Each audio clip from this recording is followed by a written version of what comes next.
ଆମର ଆପତ୍ତି କଣ ଆମକୁ ଟିକେ ଜାଗା ଦେବେ କାଗଜ ପତ୍ର କରି ଥଇ ଥଇ ଆମେ 60 ବର୍ଷ ଦେଖା ହେଲୁନି ବହୁତ ଲୋକ ସୁର ବାବୁଙ୍କୁ ବି ଦେଖା ହେଲୁନି ବର୍ତ୍ତମାନ ଆମେ ଯାଉଛୁ ବୋଲି ସେ ଭିତରକୁ ଆଉ କଣ ଯିବୁ ଆମେ ଆସିଥିଲୁ ରାହୁଲ ଗାନ୍ଧୀ କି ଦେଖା କରିବା ପାଇଁ କି କିନ୍ତୁ ତାଙ୍କ ଦେଖା ହେଇପାରିଲାନି ସୁର ବାବୁଙ୍କ ସ୍ତ୍ରୀରେ ଆସିଥିଲୁ ସୁର ବାବୁ କହିଲେ ରାହୁଲ ବାବୁ ଆସିବେ ତମେ 11 ତାରିଖ ଦିନ ଯିବ ବର୍ତ୍ତମାନ ଖାଲି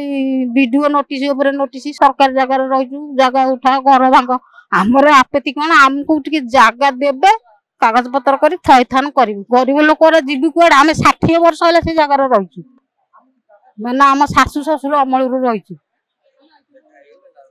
ଦେଖା ହେଲୁନି ବହୁତ ଲୋକ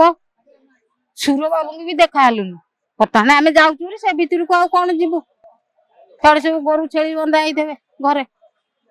ଏଇଥିପାଇଁ ଗୋଟେ ଆପତ୍ତି ଅଭିଯୋଗ ଆଉ କଣ ଦେଖା କରିବୁ ଟିକେ ଗୁହାରି ଆମେ ଆପତ୍ତି ଅଭିଯୋଗ କରିବା କଥା ସେ ଟିକେ ଶୁଣିବେ କି କଣ କରିବେ ବୋଲି ଏଇଆ ତ କଥା ଆଉ କଣ ଏପର୍ଯ୍ୟନ୍ତ ବି ସୁଭଦ୍ରା ପଇସା ମୁଁ ପାଇନି ଲୋକ 3-3ଟା କିସ୍ତି ପାଇଲଣି ଏପର୍ଯ୍ୟନ୍ତ ମୁଁ ପାଇନି କହିଥାନ୍ତି ସବୁ ତ ଅସୁବିଧା ଆମର ଆମେ କେମିତି ଥଇଥାନ ହବୁ ଥଇଥାନ ହବୁ ଆମର କୌଣସି ଦାବି ନାହିଁ।